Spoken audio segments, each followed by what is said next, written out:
I always listen to you guys, and when you guys drop me feedback and say, Brian, will you cover this or you cover that? I'm going to start doing that every week for you guys. And so this is the first video that I wanted to specifically address to all the loan officers out there or individuals wishing to get into the real estate or mortgage industry.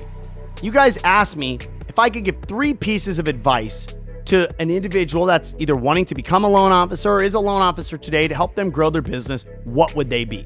So here's 3 pieces of advice that if I would sit down with you as a loan officer, that I would give you to help you blow up your business where you could start making more money and making a bigger impact within the mortgage industry.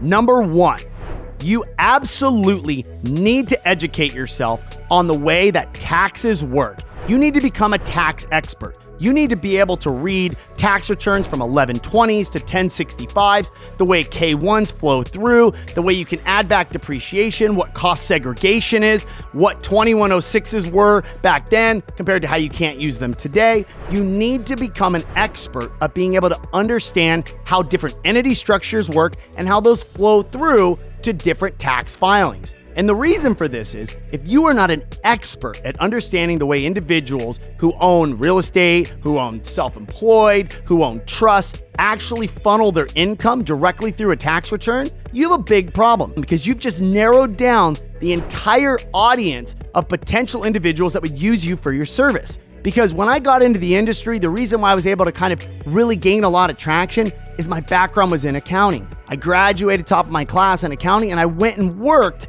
in audit and tax at a CPA firm before I left and came here to the mortgage world.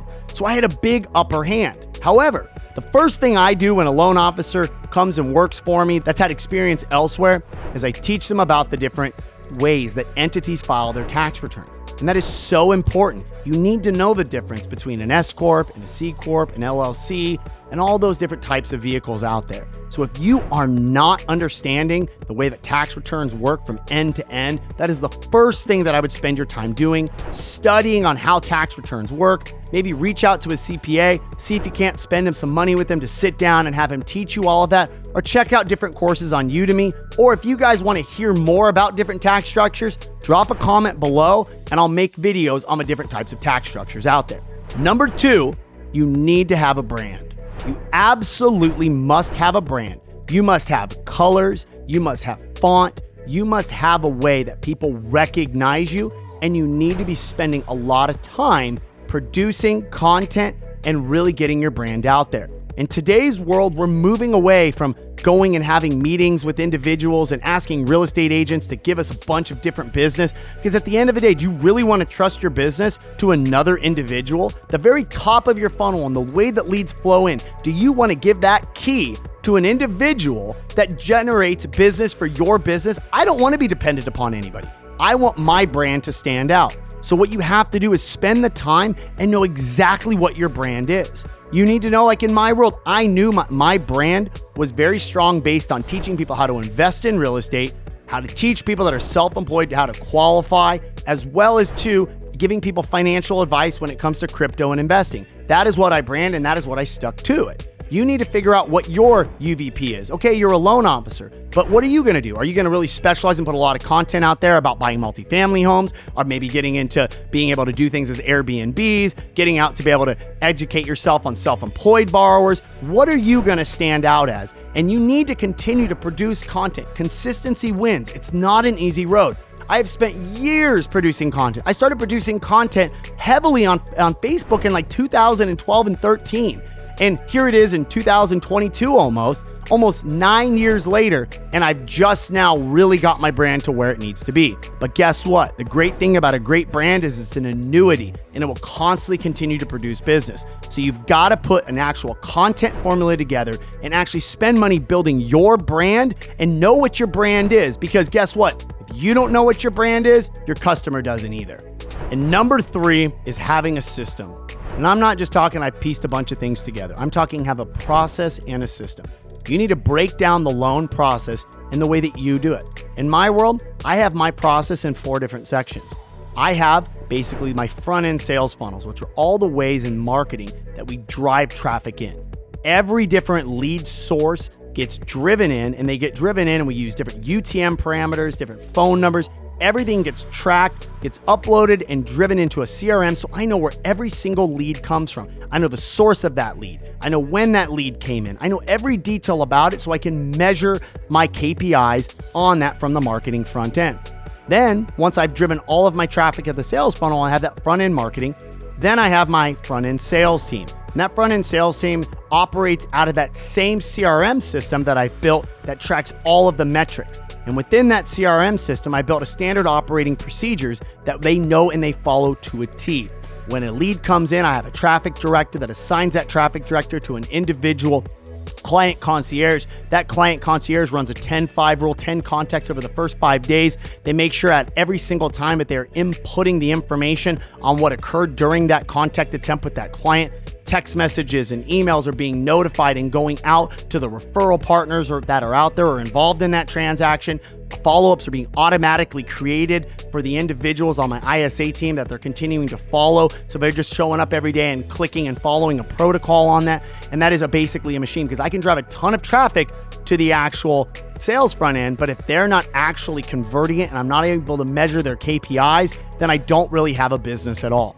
And then the third component of that is going ahead as the origination component. So once that actually goes from a lead and that actually becomes a real live file, I have a very, very, very specific protocol where we have front end file builders that come in and build the file. They use very specific income sheets, DUs. I have a very specific presentation. When everything is done, it's tagged and notified and goes to the loan officer that they are not completing, basic tasks of going ahead and entering in just random data entry points. They're spending their time on what they're best, which is selling and educating that client and building that personal relationship from them.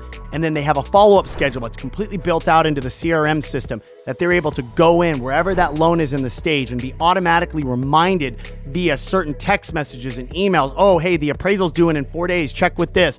All these safety nets that have been put into place to make sure that nothing falls through the cracks.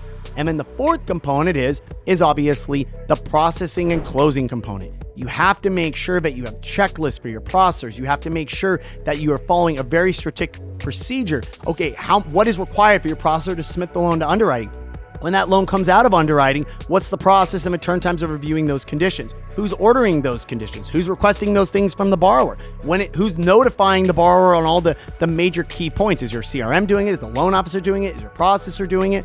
And then obviously once you close that loan, what's the post-closing follow-up looking like? Do you have a closing manager like myself, or before I had a bunch of people, was me calling and following up with the client on key components and dates? Are you adding them to your social ecosystems? What closing gifts are you sending to them? Are you doing a newsletter that provides value to them? Or are you just sending them some stupid thing that your brand for the company you work for that says, hey, don't forget to set your clocks back kind of junk, right? What are you doing for the client? So when you have your systems in place, you got to break out your process. And mine is in 4 different stages. And then within those stages, I built out procedures. And I did this when it was just me and 2 individuals that worked for me. And then as I scaled, it grew. But guess what? I still had a processor when it was just me, and I had my processor follow certain protocols. And even though it was just me doing all the post-closing follow-up, I had certain protocols I put into place. So if you actually really want to grow your business, you got to be able to measure it and know where you need to make corrections and know where you need to throw more money at. And if you're not measuring these metrics, you don't know exactly what percent of your business is coming from Instagram versus realtors versus your sphere or internet leads, you have a big problem. Or you don't know, okay, on average, how many attempts does it take my front end people on the phone to actually get a hold of a client? How many times do we call them before we move the lead to a nurture campaign? These are all the different things that you must know. So I know that's a lot of information to take in, but this is what it takes to actually succeed at a high level. And if you're not building the foundation now, then you have a big problem later on. So I hope that gave you guys a little bit more information. I know it's a lot to take in, but if there's specific other things you want to know and you are a loan officer in this industry, I'm happy to share. Drop me a comment, share this, continue to support my channel, and I will continue to answer and be an open book with you guys.